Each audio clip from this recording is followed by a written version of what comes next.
Hi, Scott Orland with CINEMA-Magazin. The movie is called Welcome to Marwen, and it wouldn't be happening if it wasn't for the genius of this man, Academy Award winner Robert Zemeckies.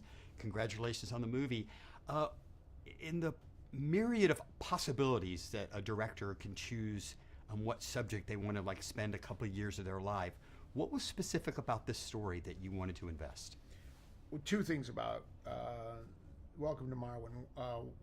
One was I thought it was an incredibly hopeful movie, and I thought it spoke to the triumph of the human spirit, in a magnificent way.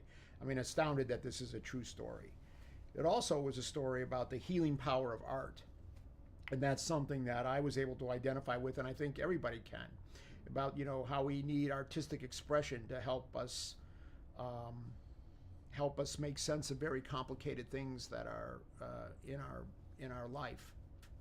What I found really intriguing for me as an audience member watching this is so many times we see when it deals with a hate crime or with something kind of the bad that happens, we follow the path of the perpetrator. We kind of understand why they did what they did, but we don't really understand the victim's plight.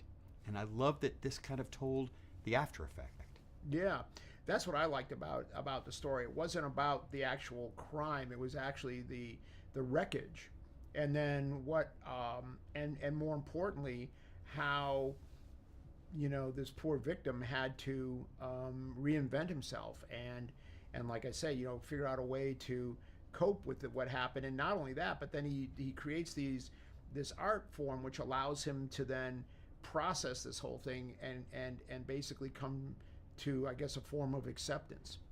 Obviously, over the course of your career, you've dealt with a lot of special effects, and I know motion capture. What were the technological challenges of this particular endeavor? Well, in this movie, what we wanted to make sure, and this is when I say we, it was mainly myself and Kevin Bailey, my visual effects supervisor.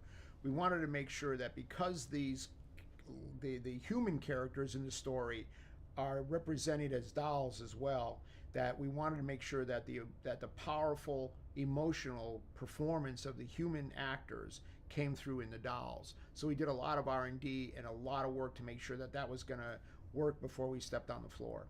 As a director, you have to okay everything from the color of the wallpaper to what kind of shoes somebody's going to wear. So what did you learn about dolls going through this experience that you didn't know before? They're very hard to pose. Yeah, to really get them.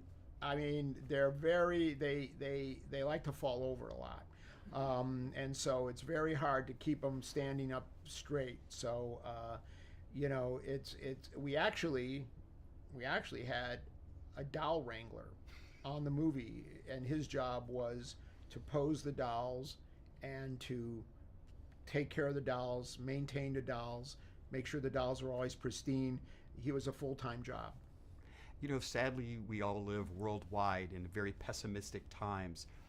Is it kind of enriching and enhancing for you as a filmmaker to, like you said before about hope, that you can put out a movie where people walk out of a theater kind of feeling good?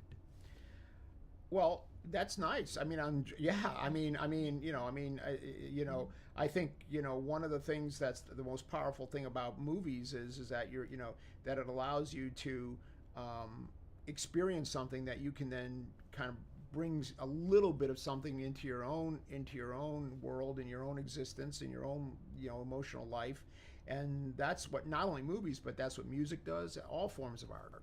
Well, Robert Zemeckies, as always, thank you for sharing your art with us. And this is Scott Orland. Until next time.